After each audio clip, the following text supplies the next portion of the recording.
Hello friends, मैं हूं गौरव and as you all know, last year October 2021 में Mark Zuckerberg introduced Meta, the parent company जिसके under वो सारी कंपनीज है which were owned by Facebook. And this was done to mark Zuckerberg his commitment to Metaverse. और इसके बाद तो मानो तुरंत मीडिया, न्यूज़पेपर, सोशल मीडिया हर जगह मेटावर्स ट्रेंड करने लग गया. इतना ट्रेंड कि with in few months beach pandemic में एरियाना ग्रैंड, जस्टिन बीबर जैसे मेगा स्टार्स ने मेटावर्स पर कॉन्सर्ट्स तक होल्ड करना शुरू कर दिया. इनफैक्ट इंडिया के 73rd रिपब्लिक डे पर India's first metaverse performer Daler Mehndi ने भी मेटावर्स पर कॉन्सर्ट कंडक्ट किया. और मेटावर्स का इतना प्रोग्रेस देख माइक्रोसॉफ्ट, सोनी, सारा, गुची सभी इसमें इन्वेस्ट करना शुरू कर दिए. पर इन सभी से एक कदम आगे था फेसबुक. 2021 में ही जकरबर्ग अनाउंस कर चुका था अपना $10 बिलियन का मेटावर्स का investment plan. But guess what, इस अनाउंसमेंट के बाद क्या हुआ?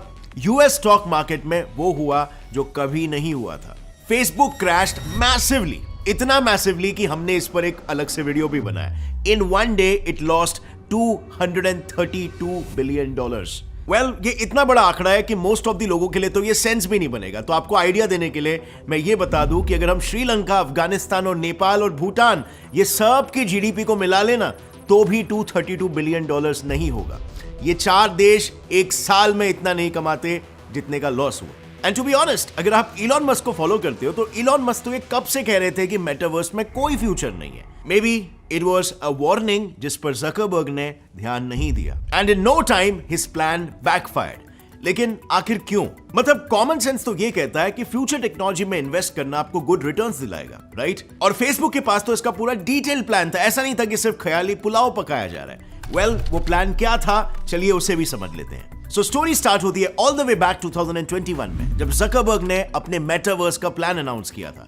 Basically according to the plan, Zuckerberg एक ऐसा वर्ल्ड या वर्चुअल स्पेस बनाना चाहता है जिसमें लोग virtually hang out, party, office work ये सब कुछ कर सके, बट अपनी जगह से एक भी इंच हिले बिना. Well, sounds like an out of the world idea, right? Imagine भी नहीं हो पा रहा है. Let me explain this in a more simplified manner. Imagine आप वेकेशन पर मालदीव्स गए हो, बट अचानक एक अर्जेंट मीटिंग आ गई. अब ऐसे सिचुएशन में आप क्या करोगे? ऑब्वियसली ऐसे में आप सबसे पहले कपड़े चेंज करोगे एंड देन एक प्रॉपर बैकग्राउंड ढूंढोगे, right, to attend the meeting. But now imagine करो कि आप मेटावर्स में मालदीव्स में घूम रहे हो और अचानक से एक मीटिंग आ जाती है. अब आप क्या करोगे? वेल, कुछ नहीं, स्क्रीन पर अवेलेबल ऑफिस सेटअप पर क्लिक करके meeting attend. That's it. This is what metaverse is. घर के सोफे पे बैठ के पूरी दुनिया आपके मुट्ठी में. और इसी इमेजिनेशन को रियलिटी बनाने के लिए जकरबर्ग ने होराइजन होम, होराइजन वर्ल्ड्स जैसे प्लान्स अनाउंस किए, जो कि फ्यूचर में सभी के लिए सोशलाइजिंग, वर्किंग एटसेट्रा की फील्ड में एक कॉमन एंड वर्चुअल स्पेस बन जाएगा. बट फाइनली जब अगस्त 2022 में होराइजन वर्ल्ड फ्रांस और स्पेन में लॉन्च हुआ तो Twitter was flooded with what you may ask? Memes. Well, आप सब बस ये पिक देखो. मार्क जकरबर्ग ने ये पिक अपने $10 बिलियन के वेंचर के मेगा लॉन्च पर डाली थी. Now obviously people were too quick to respond. लोगों ने मेटा के होराइजन वर्ल्ड को बेहद बचकाना, सिंपल और स्टूपिड बोला. एंड टू बी ऑनेस्ट, ऐसा बोले भी क्यों नहीं, क्योंकि आज के तारीख में VR एक्सपीरियंस ऑलरेडी इतना रिच और एडवांस हो चुका है. ऐसे में इतनी हाइप क्रिएट करने के बाद जकरबर्ग ऐसा किडिश एडवर्टाइजमेंट करेगा तो लोग मीम्स ही बनाएंगे ना. And now let me emphasise on something. This is not even an honest mistake. Yes, क्योंकि 2021 में ऑलरेडी मेटा इससे यूएस और कनाडा में लॉन्च कर चुका था, जहां पर already it was a big flop. लोगों ने फीडबैक्स दिए थे, but finally this was what he gave even after the feedbacks. And this is exactly the reason ये सब ट्रोलिंग हुई. मेटा अपने गोल से काफी पीछे.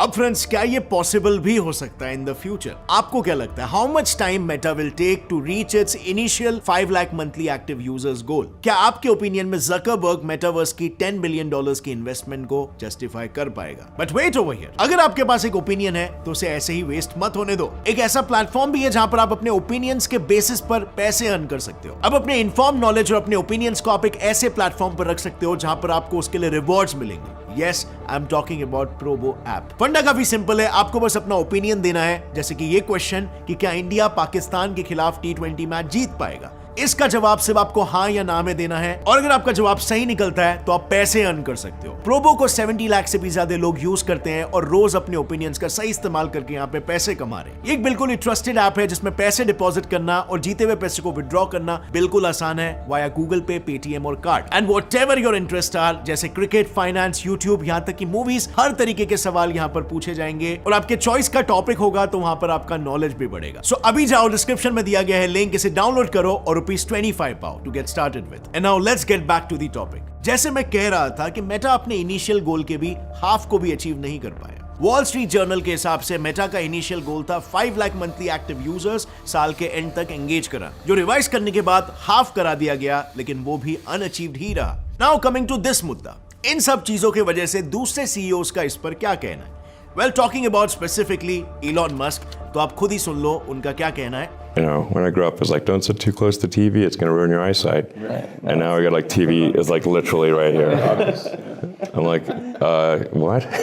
And I personally feel Elon Musk is right over here. You know, बचपन से हमें ये सिखाया गया था कि टीवी स्क्रीन से दूर बैठो और आज स्क्रीन को हमारे नाक पर रखने की बात हो रही है यहाँ पर। How healthy is that? और CNBC के एक सर्वे में जब एग्जीक्यूटिव से ये सवाल हुए थे, What do they think about metaverse? तब उन्होंने मेजरली उसे बस एक हाइप, सोशली ऑकवर्ड टीनेजर्स की जगह और फेसबुक ट्राइंग टू रीब्रांड कहकर डिस्क्राइब किया था, जिसका एक्चुअल में कोई रियल वैल्यू नहीं है। और सिर्फ एग्जीक्यूटिव्स ही नहीं बल्कि फेसबुक के एक्टिव यूजर्स को भी काफी सारी शिकायतें हैं, जो ऑल द मोर रीजन बन गया है फेसबुक के रीसेंट फेलियर का। Like problem number 1, cloning. तो आप सभी ने खुद ही नोटिस किया होगा, मेटा कंपनी जैसे व्हाट्सएप पर स्टेटस फीचर हो गया, इंस्टाग्राम पर रील फीचर हो गया, डिसअपीयरिंग फोटो फीचर, ये सब इन एप्स के ओरिजिनल फीचर्स नहीं है बल्कि कॉपीड फीचर्स है, mostly from platforms like Snapchat, जिसको काफी सारे बड़े इन्फ्लुएंसर्स ने भी क्रिटिसाइज किया है। जैसे फॉर एग्जांपल कार्डाशियन सिस्टर्स ने, जब उन्होंने इंस्टाग्राम पर स्टेटस भी डाला था।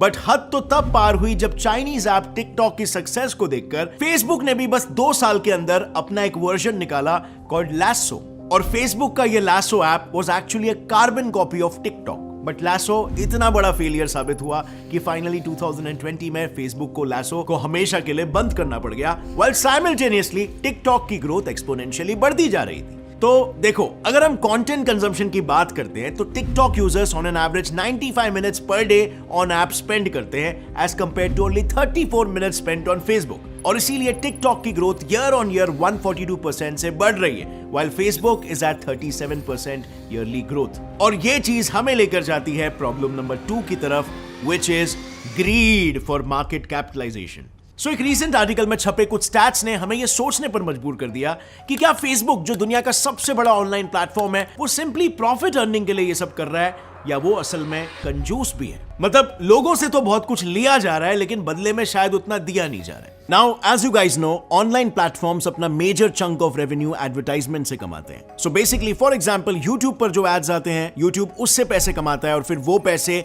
क्रिएटर के साथ बांटे जाते हैं। और इसी प्रोसेस में टोटल रेवेन्यू का ऑलमोस्ट 50% एनीवे क्रिएटर के पास चला जाता है। बट फेसबुक के केस में ऐसा नहीं है। फेसबुक खुद एड से 97% कमाता है। अब आप खुद ही सोचो क्रिएटर्स को कितना मिलता होगा। And this is why content creators की तादाद यूट्यूब के मुकाबले फेसबुक पर ऑलमोस्ट नेग्लिजिबल है। अब ऐसे में क्रिएटर्स को अट्रैक्ट करने के लिए फेसबुक ने लास्ट ईयर $1 बिलियन का इन्वेस्टमेंट भी अनाउंस किया था। But what is $1 billion in front of $30 billion जो यूट्यूब अपने क्रिएटर्स के साथ ऑलरेडी शेयर करने का क्लेम करता है। अब हम आ जाते हैं प्रॉब्लम नंबर 3 पर, एग्रेसिव एक्वायरिंग। सो 2012 में फेसबुक ने एक कंपनी खरीदी थी फॉर जस्ट $1 बिलियन और उसके 8 साल बाद ही Mark Zuckerberg was facing an anti trust hearing. इस हियरिंग में वैसे तो बाकी टेक जायंट्स के भी सीईओज प्रेजेंट थे, बट पर्टिकुलरली मार्क ज़करबर्ग पर लगे इल्जाम प्लस उसके खिलाफ प्रूफ्स काफी ज्यादा शॉकिंग थे। इस हियरिंग में जूरी ने मार्क के कुछ ईमेल्स निकाले फ्रॉम 2012 जिसमें Zuckerberg was clearly स्टेटिंग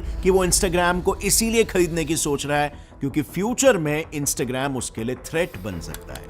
And that's exactly what he did. 2012 में $1 बिलियन देकर उसने इंस्टाग्राम को खरीद लिया और 2016 में $22 बिलियन देकर व्हाट्सएप को। और जब ये बात प्रूव हो गई तो कांग्रेस मेंबर जयापाल ने यह तक कह दिया कि your company uses data to spy on competitors and to copy, acquire, and kill rivals.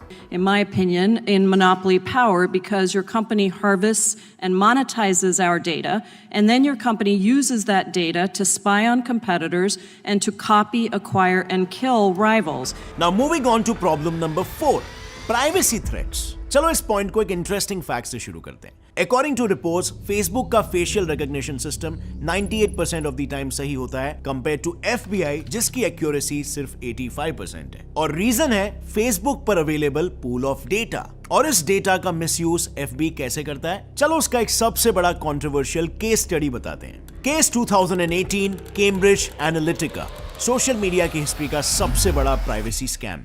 Basically Britain के कंसल्टिंग फर्म ने 2014 में 87 मिलियन फेसबुक यूजर्स का डेटा फेसबुक से उसके कंसेंट के बिना सिर्फ इकट्ठा ही नहीं किया बल्कि उसे पॉलिटिकल एडवर्टाइजमेंट्स के लिए बेचा भी, जिसे 2016 यूएस प्रेसिडेंशियल इलेक्शन में यूज किया गया टू हेल्प ट्रंप विन. इस बात की किसी को कानो कान खबर भी नहीं पड़ी थी अंटिल एक इंटरव्यू के दौरान जब कैम्ब्रिज के किसी एम्प्लॉय ने सब डिस्क्लोज कर दिया. And the world was taken aback and hence industrialist like Brian Acton, Elon Musk सभी ने अपना फेसबुक अकाउंट डिलीट कर दिया अंडर #DeleteFacebook कैंपेन. और यूएस सेनेटर्स ने जब जकरबर्ग से जवाब मांगा तो all he could say was It was my mistake. I'm sorry. And now coming to the final but one of the most important problem, Facebook की policies and absence of policies. You'll be shocked to know 2017 में Facebook Live पर 15 साल की बच्ची को assault किया गया था, जिसे वैसे तो 40 लोगों ने लाइव देखा था और उसके बाद न जाने कितनों ने देखा होगा. और इसमें सबसे शॉकिंग बात तो यह है कि फेसबुक एल्गोरिदम ने उस वीडियो को बाद में भी नहीं हटाया अंटिल इन्वेस्टिगेटर्स ने इस क्राइम की एक फिजिकल रिपोर्ट FB को नहीं दी. And not just this, Facebook पर आए दिन beheading, molestation, murder के वीडियोस अपलोड होते रहते हैं and the company has no policies to take it down unless constantly reported. और आज इस सब का डायरेक्ट असर Facebook यूजर्स के डिक्लाइनिंग ट्रेंड में क्लियरली दिखाई दे रहा है. इन्वेस्टर अर्निंग की रिपोर्ट के हिसाब से 2022 के फर्स्ट 3 मंथ्स में ही रफली 2 मिलियन Facebook यूजर्स डिक्रीज हो गए थे. इनफैक्ट पिछले साल से ही Facebook की ग्रोथ स्टैग्नेंट हो चुकी है जो 2022 में नेगेटिव डायरेक्शन में भी जा रही है and which is obviously contributing to the fall in revenue of Facebook. जैसे हमने पहले ही देखा, फरवरी 2022 में $232 बिलियन के हिस्टोरिक ड्रॉप के बाद से फेसबुक का स्टॉक अब तक दैट इज 7 मंथ्स में 50% और गिर चुका है. उनका स्टॉक जो दिसंबर 2021 में 350 का था इस महीने 128 का हो गया है. और ऐसे में फनी बात तो यह है कि मार्क ज़करबर्ग इसका ब्लेम एप्पल की चेंज पॉलिसीज पर डाल रहा है rather than improving his own company and his own product. अब इस पर भी हम ऑलरेडी एक वीडियो बना चुके हैं जिसे आप ऊपर आई बटन पर क्लिक करके देख सकते हो कि ब्लेम क्यों किया जा रहा है. और साथ ही में फ्रेंड्स, आपने अभी तक इस वीडियो को देख लिया तो आप मुझे अपनी राय भी बताना कि फेसबुक को लेकर आपकी क्या राय है. क्या फेसबुक जैसे चल रहा था अगर वैसे चलता रहा तो सरवाइव कर पाएगा, या इवन मेटावर्स क्रिएट भी हो जाता है तो क्या वो एक हिट होगा, या फिर जैसे इलॉन मस्क कहते हैं इस प्रोडक्ट में कुछ एक्चुअल वैल्यू नहीं है. What do you guys think? Share your opinion down below. और अगर इस वीडियो से आपको कुछ भी नया सीखने मिला, एक नया पर्सपेक्टिव मिला, एक लाइक जरूर ठोकना. Gates and fly fact channel को अभी सब्सक्राइब कर लो और बेल नोटिफिकेशन दबाओ ताकि आगे आने वाली हमारी कोई भी वीडियो की अपडेट आप मिस ना कर सको. See you next time friends. Till then, as always, stay curious, keep learning and keep growing. Jai Hind.